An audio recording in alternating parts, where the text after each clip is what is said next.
Have you ever had a situation where your horse didn't respond to what you were asking and you didn't know what to do next?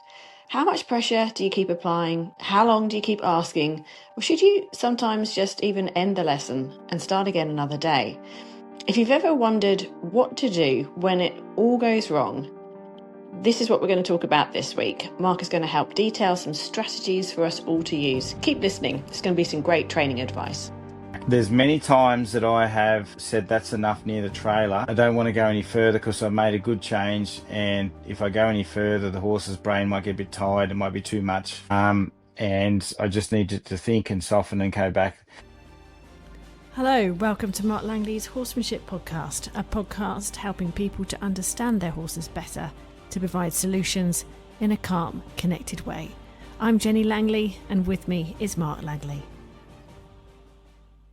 So, Mark, I'm going to ask you, first of all, about a question on what should we really do if a horse is just digging in and clearly saying no. It's a great question. It's come from Maura, and she's been working with her gelding, Jack, who I think you've met before on some clinics. He had a history of shutting down, and he's now leading well into the arena, but she's finding that he'll still brace against the lead rope and refuse to move forward.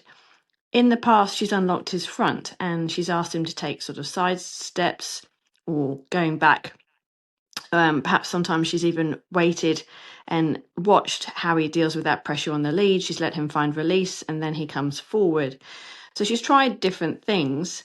But she found recently that even though she did all of those combinations, plus she was trying to raise awareness, banging her leg, racking the lead rope on the ground, all it did was increase his brace. His thoughts were backwards. So her question is, how insistent should she get? When do you give up? And this particular instance wasn't a good option because the trimmer was coming and she needed him to come. And she's aware also that she has a bit of a lack of experience in dealing with this. So what were your thoughts, Mark? At what point, do we give up? Or how insistent do we get? How much pressure do we apply? Yeah, it's a tough one. Just thinking about the horses I work today and some horses that I saw a year ago, I can see the people have improved, but there's certain areas that I'll come in and up the ante a little bit in one area and put a sort of certain level of importance on a certain area. And I think that's the same with him. There's a saying I use, and it applies to a lot of horses. It applies to horses that have become pushy with their owners and not worried about their owners. It's like that horse has got your number. And what I mean by that is horses aren't out there to try and maliciously hurt us or anything like that. But sometimes what I mean by they got our number is they understand a rhythm. They understand, it's like the algorithms. When you talk about computers, all these algorithms, they kind of read us well. They know how much pressure we apply. They know our rhythm and our routines. And even when we bang the flag on the ground or bang the rope, they kind of know that, oh yeah, I can kind of tolerate that much, and or I'm shutting out that much. And that's, I guess, the problem. And so I guess what you got to look at, like if I take one of those horses, something random's going to happen very quickly and they're going to go, oh, wow, I've got to stay awake. This is all different. And then suddenly, boom, boom, boom, their mind resets and then they lead where I want them to go. No problems at all. Really because I've reset the pattern that was starting to build. And that is the pattern that he already got into with other people. He was in a pattern of, I'm just shutting down to all this white noise. Eh? And though you might be doing the right things, Maura, you're doing the right things. You're probably looking at, okay, disrupt that thought, getting better at leading. But sometimes there's a certain area that where he might be blocking out, like that lead rope, and you've got to sort of maybe say, put a more emphasis on the lead rope and say, don't block it out, and do something kind of big and random for a moment that he wakes up, and then go quiet and say, okay, now can we just follow along now? And get him out of that, idea that I think he understands your rhythm. And I think really that's all it is. Like I could try and guide you on a whole path of a whole bunch of things, but I have a feeling that's the main problem, is find out what he's not listening to. It could be just the lead rope. Like when I pick up a lead rope and the knot moves and I see the horse go, oh, that's just the lead rope, I'll do one electric kind of bump on it that's big enough to make them go, oh, I noticed that. And then I'll go completely quiet and say, now, can we listen to the knot? And I think also apart from having a certain rhythm, a horse knows how much pressure you're willing to put on. They also know that sometimes you don't wait and put a light feel on them to get them to search first. So a horse is supposed to follow a feel, not move away from pressure. So when I pick up the knot, I'm picking it up very quietly and I'm saying, can you feel that? And if the horse doesn't blink and think and go, yeah, I can feel that where I'm searching, then I know they're starting to shut it out. And oftentimes in our little patterns, even if we're doing the kind of the right thing, not, things with our horses, they're still going, yeah, I didn't notice that, and then it becomes white noise. And then if they get a strong thought like he's getting, he's stuck back at the yards and he's not letting go of it. So maybe when you do something small, be very quiet about it, pick up the rope. If you can see him not blinking and thinking he's just kind of glazing over, maybe bump it and say, hey, don't glaze over. Let's try again. And then when you see him blinking and thinking he's letting go of a thought, because to blink and think and be aware of something happening and searching, he's starting to let go of the thought that's making him hang back at the yards or the stables. So I think that's all it is just in a bit of a understands your pattern and he knows what he can block out, and it's you noticing when he's blocking out and when to sort of say don't block that out. Okay, so make the difference between the smaller noises, the small movements that you're doing, and then those larger movements which will sort of create that attention, make the difference even greater. Can you run through just a couple of examples of, how do you be more random? How do you be bigger? What sort of things do you do? Well, just a few. We had quite a bit of that today at the clinic. Like one of the things I do, and I never used to teach this as much to people because I didn't want them to sort of turn it into, weaponized bumping where you're just hammering horses all the time with a bump. But I've realized the power of awareness in horses, and so many horses that don't follow feel because they're not aware of the feel and their responsibility with it. It's a constant, and that's why people have always used driving pressure to sort of back up feel, because they don't want to sort of pull on the horse, so they push it instead, and hopefully that's going to make everything right. But what it actually really does is it gets the horse to realize that it doesn't have to think about that pressure as much. So what I do is, like, one simple lesson is I'm picking up the knot, and if as soon as I see the horse not think about it, I'll do one bump. I might get two hands and go bump like that, but I don't use a heavy clip and I don't use the real strong, heavy knots, but it's enough of a bump to put a pulse in the horse that goes, where'd that come from? And then I watch him very quietly again and I'll pick up it again. That's one thing I do. Another thing I do is I'll just start, like if a horse blocks on me, say for instance, if you weren't doing that, you're walking along, your horse just kind of just locks up. I just not try and say, come on, do this, do that. I just walk in a new direction. I'd walk off the side, I'd grab the rope with two hands and just walk off with it and say, I'm going this way then. I'm going to go over here, and then I might go over there, and then I might stop for a second, scratch my head and go, what was I about to do? Hang on a minute, I forgot. I might go that way. Was I going to go that way? I was going to go the other way, and I'll go the other way. And the horse goes, holy cow, I'm a bit lost. I think I better follow this bloke because, I get out of pattern or out of sequence for a second, make myself a little bit random, but actually go in a direction that's not dragging him away from where the horses are. I'd go maybe back towards the horses and go, oh, I forgot something, but what did I forget? I can't remember. I better go back again. And then, oh, no, I've got to go, and the horse goes, I'm just going to follow this because every time I try and predict this person, I'm running late. So I'm just going to sort of follow what they're doing and try and figure it out. Sometimes that bit of randomness is enough to get a horse to snap out of what they were thinking, and you look like a leader. That's the best thing, because sometimes when the horse is stuck, we try and manage and do all these, right things. What did Mark tell me? What did he do?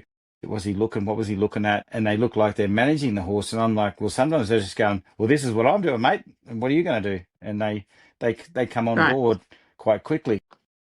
Moving on to a horse that's under saddle. Kimberly is over in Kentucky and she did your clinic recently. She'd like to ask you about her horse, who she rides out on trail rides. So she does your groundwork exercises before she rides, and that's the sort of the lead work, warm up things in the arena. And then she heads out into the field. She's got a very big horse, and she finds that the small arena is a little bit confining, so she likes to ride him in the bigger area. But recently she's been having issues once she gets into that field. So he'll normally leave the barn and enter the field without too much hesitation. But once they get further away from the barn, she's starting to notice that he wants to turn back. And at that point, he may become reluctant to move forward. He may try to pull her back to the barn, and occasionally he'll even kick out or buck when she asks him to continue on. So to address this, she's been riding at a short distance into the field, then turning back towards the barn, then turning back again towards the field and repeating it. She has been trying to help him relax and get into a better mindset about being away from the barn. It seems to be helping to some extent, but she's not sure if it's the best approach. Can you just direct her on what she should be doing and some recommended videos to watch? So the theory of the going out and coming back and going out again works well, but it's a method, and it's a method that I use and I encourage people to use. But once again, I'll repeat it again. It's a method. It can be just I'm riding out 20 meters. My horse is okay, ride back, ride out again, 30 meters, come back, and the horse always knows that you're going to take it home, so it gets over that, and then it starts to kind of become more confident at going out. But some horses aren't interested in going out and they just want to be back at the barn with their mates, and maybe they're not that scared of what's out there. Maybe they are. So going out and coming back into sort of allied territory is very good for building their confidence in going out further and knowing that you're going to take them home. That's what you do with young horses and stuff like that, and it does help them, and there's a certain amount that you'll do with a horse, unless the horse is kind of really cunning to the fact that I know what I like, and I'm not really sure about that. I don't want to do that. The ones that have been ridden a bit more and stuff like that. So that's where thought change is really important in our riding. So what I would do with a horse is I would go out so far, and when I first just start to feel a level of brace, I would close off my imaginary round yard, square yard, like a contained area in my imaginary contained area, that area where the horse started to kind of worry. And then once I've got my little space, I just go in that space and I say, can you think backwards? Thank you. Can you lead over there? Can you let go of that thought and lead over here? And I will just soften that horse in that space and work on some things that the horse already knows and see how resistant it is because it's gone a little bit away from where the stables are, or the barn. And so the first place of resistance is a place where I work on softening the horse up, and it could be just using backups, some turns, and you get the horse following a feel, flowing, listening to you, not destinating, and then you might just ride on a completely different direction that it thought you were going to go. It could be back to the barn, it could be across a little bit in a new direction, and you're just going to do something slightly random, and then you ride in another direction. When you start to feel resistance, brace, or anything like that, you put once again, the imaginary space where the horses become resistant. You do things that teach it to follow the reins first, let go of those thoughts, and then when the horse is soft and more flowy in its mind, then you'll squeeze it to go somewhere else. You don't be squeezing the horse when it braces up. You don't want to be going sort of keep going, because that's when you get lots of resistance. So, and this is really good, because when you work on horses that are nervous, and that's why they're balking when they go out, you get them to sort of let go of the tension. They go in so many little different directions when they're in that space that they actually have looked at what they may have been scared of with all kind of angles of their eyes, like they've looked at it from the side, the back, the front, both sides. So for those horses, they start to relax, and then you might let them look at an object. For the horses suffering from a bit of I want to be back with the others, well, that lesson gets them to let go of that when they're neutral as in with you and not anywhere else. They don't have a magnetic direction, then you just ride them off in any direction, and then slowly but surely you'll end up further away, but you're not going to just deliberately keep going away and away and away by doing it. You'll just make the different directions random, like come back a bit, over there a bit, over there a bit, and then soon enough it'll be away a bit and they won't worry too much. Okay, and you mentioned confidence in that answer. There's another question that's come through about a horse that is not confident about trail riding by himself. So I wondered if you could help with this one. It's a question that comes from Jessie from here in Australia. She has an 8-year-old Arab stock horse gelding. He's got a pretty easy temperament, and he has a good but sort of stop-start beginning to his training. They're getting out now a bit more and his confidence is growing. But when she gets on trail, she often rides with this other person, and when that person goes to leave so that she's by herself, she's finding it really hard for him just to keep going. So it's almost like he doesn't want to leave the other horse. He'll simply plant his feet and freeze. She's tried backing him, she's tried doing serpentines, and last night she hopped off and led him home. So even then, he was hard to lead. He'd stop and then he'd walk forward with a bump or a pull or some leading driving towards the hindquarters. Her riding partner is really happy to help out with this situation. So she's wondering if you have any specific tips just to help with his confidence to get over this part. She also says that he was initially part of a big herd before he came to her. And then he was with their pony, but she has had to separate this horse and the pony. So now she just has the horse by himself in his own paddock. So she's also wondering, would the situation perhaps be less of a problem if he was with another horse, part of a herd at home? I'll answer that bit first, and then I'll go back to the first part of the question. Every horse, so a horse that's on its own and a bit anxious on its own can latch onto other horses quite quickly when it goes out, because it's kind of desperate for that social interaction. And unless we've got a really good connection with our horses, like you get some horses that, like us, connect with us. Like I've had horses that have grown up in herds and they're so orientated to their herd. When I've taken them away to other herds, they've chased all the other horses off me because they said, well, you're the only one I know that's familiar, and these are all, you know, another tribe, and I don't want them in my tribe. You're my tribe. So they actually chase other horses away from me because they herd horses can become very tribal and they're very wary of new horses because they're like, I don't want you there, because they've always had good horse interaction. They know what they normally do when a horse goes to the herd is they chase them off because they go, I don't want you in our herd because you're not the same as us, and we had this close knit thing for a long time. Whereas a horse that hasn't had other horses, they see other horses and go, horses, oh, gee, oh, hello, I'm on a desert island, and I, you know, communication. So they kind of can be more frantic and more stressed when they see other horses. The problem is there's a lot of horses in herds that are already stressed horses that have been from herd to herd and bought and sold or whatever. And they're in the herd, they're still very needy of that herd and any other horse they're willing to latch onto. So it's a very difficult one. But in the sense of mental stability and just cruelty, like versus just animal rights point of view, horses are a herd animal and they do need company. It's better if they can have company that they can be with at night and stuff like that. It's just better for them. It's healthier for them. The more comfortable they are, then you're catching a comfortable horse to take away and do something with. And I know people really worry about the horse wanting to latch on to their mate when you take him away, and then the mate's going to scream, and there's all those complications. But at the end of the day, they're better off with company. Your education, the softer you get a horse in training, the better they trust you, the better they connect with you. It's always going to help your horse when you take it away into new places. In the riding situation, what's happening with your horse is latching onto another horse. It gets all its confidence from another horse. I would tend to, sometimes it's better to take a horse, there's an old saying, is, take them off their dunghill. Their dunghill is their place that they're used to, and you take them away to somewhere different without another horse, and you just spend time with them. And you just see how they go just with you, without other horses, without a lot of stimulus. Maybe a quiet place, like take them, out to a quiet paddock or a state forest, take them off the float, spend some time with them, see if they can sort of connect and know that there's no other horses around. I'm starting to feel safe with you, and just do some things with them. You might just take them to a showground somewhere where there's no horses and just see how they are.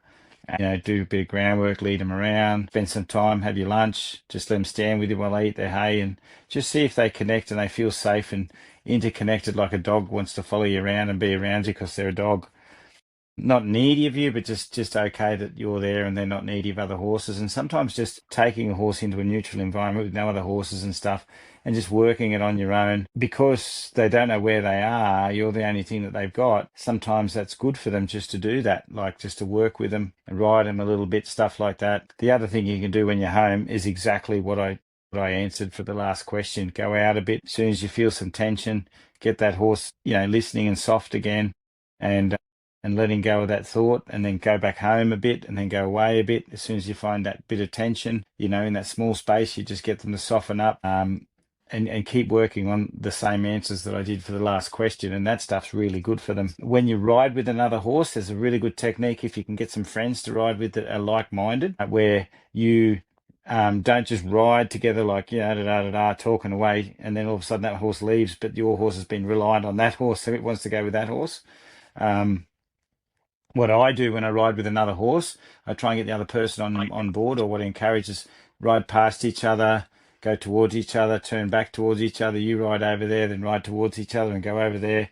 And you keep going towards each other, away from each other, towards each other, away from each other. And you just mingle and go away and come back. And what happens is, as they go past each other, they both get better at going further away and not needing the other horse, because they know you're going to bring them back past the other horse. And you slowly distance their connection with the other horse by doing that. And then soon enough, I've had horses go 300 meters that way, and they're like, 300 to 400 meters apart, and they're not looking at each other. They're just kind of off doing their own thing with you. And that's what you start to do with them. So they're isolated. They know the other horses there. They know they passed them, but they're starting to connect with you and your ideas, because you're disrupting the pattern of them just riding together as a herd going, yeah, we got this. We just carry these humans, but we'll look after each other. And then when the other horse goes, they've lost that connection. So things like that will really help. And the last question for today is from Carla from Germany. And it's a question that she would like to know, Mark, about what you suggest you do when situations start to go downhill. Sometimes ego takes over, and instead of finding a good place to stop, things just keep getting worse. Is it better in these situations to stop the session, even if you're ending on a bad note, or should you try and work through it? How much damage can a session that goes wrong do to the horse's confidence and willingness, and what's the best way to recover from it?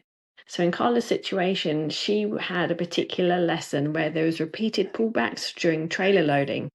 So she wasn't sure whether she should just revisit it the next day, wait a few days, or even take a different approach altogether. Yeah, the old obstacle, it's called obstacle ego. I'm not saying it's your ego's taken over. That's why you asked the question. But there was another clinician. I remember reading one of his blogs about somebody wanted to do an obstacle course with him, and he sort of said, I don't really like doing obstacle courses because ego kicks in, and sometimes we want the horse to go around all the obstacles, but they don't have the tools to do the obstacles, But anyway, and that's like a principle about floating. Float loading is like trailer loading is an obstacle, and sometimes it's very easy to want to get the horse on. And as you probably know, Carla, I'm big about the foundation a horse has before they go near the trailer. This horse may be a horse that's already started to pull back, already had some trailer trauma or anything like that. So that space is quite scary for the horse and quite difficult for them to sort of process. So they're more likely to pull back. There's many times that I have said that's enough near the trailer. I don't want to go any further because I've made a good change. And if I go any further, the horse's brain might get a bit tired. It might be too much.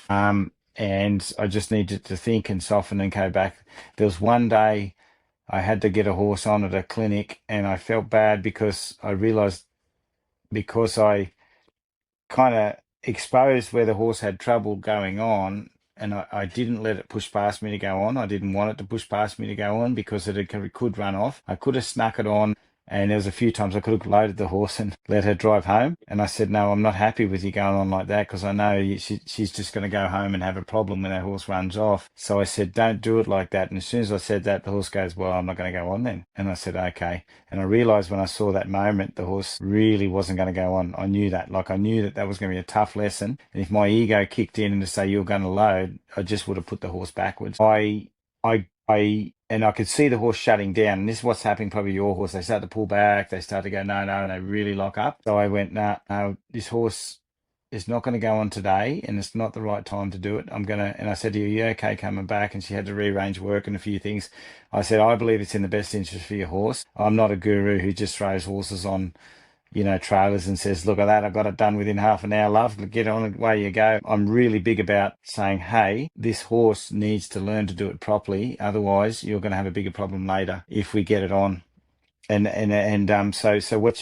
what I looked at and what you've got to look at, Carla, with this is, where is the horse struggling the most? And in this case with my horse, it was the leading, like yours with the pullback. So I went away from the trailer and I just fixed the leading as best I could away from the trailer, because the leading wasn't working as well near the trailer.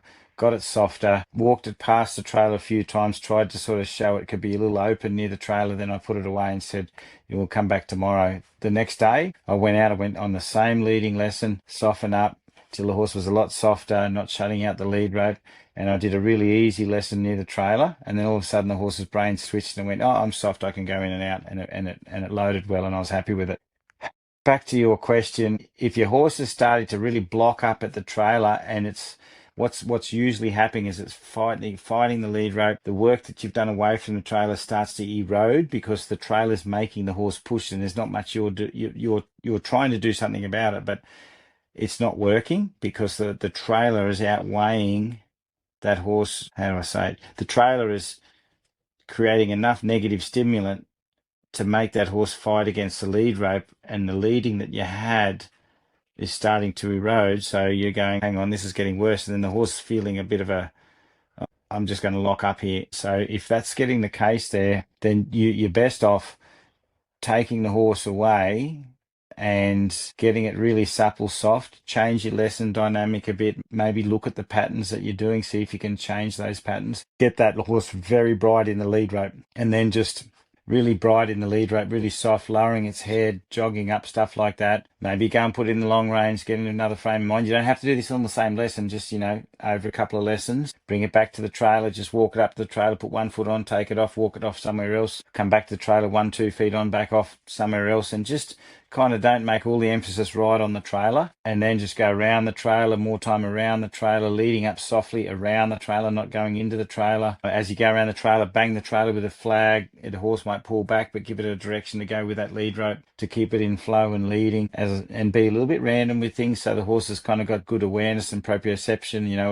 Get it just not thinking about the trailer. Have a flag in your hand. Sometimes I'll walk along and suddenly put the flag in front of the horse and go, roadblock, and the horse goes, oh, roadblock, I better step back. And then you say, quick, come along again, we're going to lead off again. So they're like thinking about all the other things than just that I'm near a trailer and I'm going to lock up. Because some horses have been used to locking up near a trailer, and that's where we have a lot of problems. And then you might just quickly come around the back of the float or the trailer and just load up on the ramp again, back off again, and just get the horse really thinking and leading, and not put the trailer as a full emphasis. If the trailer's starting to cause some of the stuff that you taught the horse to get worse, then you've got to take a really good structured plan. But as I say, make leading amazing, and the trailer's always going to get better. If you feel any holes away from that trailer, any little kind of bits where you go, I'm not quite happy with that, the horse is shutting out just there, generally, if it's one of those types of horses, it'll get to the trailer, and that little glitch that you felt away from the trailer will be a massive glitch at the trailer. Is it okay to end a lesson on a bad note? Yeah, no. I try and recover some of the lesson. If there's times I've had to just walk away, but I've walked away and did something that made the horse soften and just not finish in that hard brace that it was in. I don't want to just go, come on, let's go. You just finished. The last memory you had was bracing against that lead rope.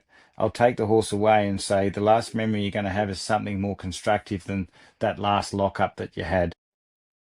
Yeah. There's times you have to quit a lesson because it's dark, it's whatever, and you're like, oh, gee, this didn't go to pear-shaped. It went a bit pear-shaped. It's not perfect. But you could at least try get the horse soft and doing something that's good. So the last thing it remembered was the piece that was a bit better than the lockup that it did when it said, I'm not going to go on. It's been interesting listening to you, Mark. I like the way that you sort of been able to piece together go back to sort of what you always talk about, and that is that you don't have to add more pressure. It does come down to your technique. And I think we always fall into that trap of what am I doing wrong, or, how long do I have to hold this rope for? How much pressure do I apply? But that's actually still missing the point of, we can offer so much more to the horse that makes more sense. And if it does all go wrong, then you change the situation, but you keep it positive still. There are ways around keeping that education a good thing. And it's wonderful that you can just give us all these ideas, because it's hard for us to know where do we start sometimes. And it's great that, you can sort of keep directing people. So it was really interesting to hear that perspective on how you can correct situations. Thank you very much. Thanks. So I know you're still in America at the moment. You've only got a little bit more teaching to do. Do you want to just tell us how it's going over there? Yeah, really, really good. I've been very happy with the response from people, from fence sitters that have come and watched and stuff like that. I had a new venue at California, which was really good. People were keen. People had come to watch me at the Western States Horse Expo, who went to it deliberately to kind of suss me out, I suppose, to work out if they're going to want to run a clinic. And sure enough, they did, and everyone that they convinced to go on it really enjoyed it. So they're already putting their orders in for next year's clinic to say, can you come here, please? So that was really good. So it's good to feel a positive response. And I think the best thing, like always, is I can feel people have gone away with that. I have hope.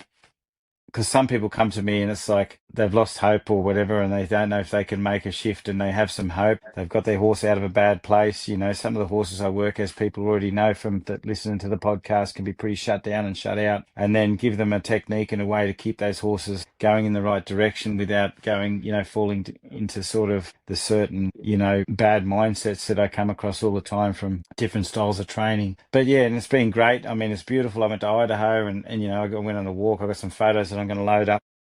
Even just the airport at Jackson Hole, it's just got these snow-capped mountains behind it. And, went on a walk up on one of the mountain ranges and you could see the top of the Rocky Mountains, and, it's really pretty up there. And, just a really cool group of people up there who are really starting to come on board with it too. Like, they've been a really strong venue there and getting stronger each year, because it's a little bit off the clinic sort of road. So they're really grateful to have me there. But and to see them change their perspective from 3 years ago, and some of the people who were you thinking they're like, I don't know if they're going to take this on board. They're so keen because they can see, well, I was going down a one-way road and it wasn't getting any better, and this is the path to get my horse soft again. And I think it's nice to see they really take it on board, and because they've also looked into a lot of other stuff, and to be able to offer them a bit of enlightenment's really, really nice to know that there's still some good information available, though they've probably looked into everything. That's helped, and everyone's very friendly too. Like, they really look after me well over here, and I think they're very appreciative. Like, everyone says, thanks for coming to US, thanks for coming. Like, they're appreciative that you've actually made the effort to come over and help them, and made the effort to travel that far to do it. So it's nice that they really appreciate it, and everyone's always very appreciative, but they sort of try hard to. Because I think they want you to come back, so they kind of like, if we can, it's really nice. Yeah, it's nice, yeah. It's wonderful to hear, and I'm sure they do appreciate you. You're so full of such original training, and it's obviously really helping. So yeah, I'm glad you can get over there, and it's lovely to hear. We are going to be talking to you next week about some detailed responses to leading when leading doesn't work so well, and when it becomes a little bit sticky, and those fine tweaks that you can offer us, which will be really interesting to hear. And until then, have a good week. Thanks, Mark. Thanks, Jenny. And thank you, everybody. If you'd like to help apply any of these ideas to your own horse, you can join Mark Langley online. The membership gives you access to Mark's full training library, detailed step-by-step exercises, and regular Q&A support to help you better understand your horse's behaviour, training, and emotional responses. It's designed to give people more practical, thoughtful solutions that help horses learn with confidence, softness, and understanding. To find out more, head to marklangley.com.au and click join.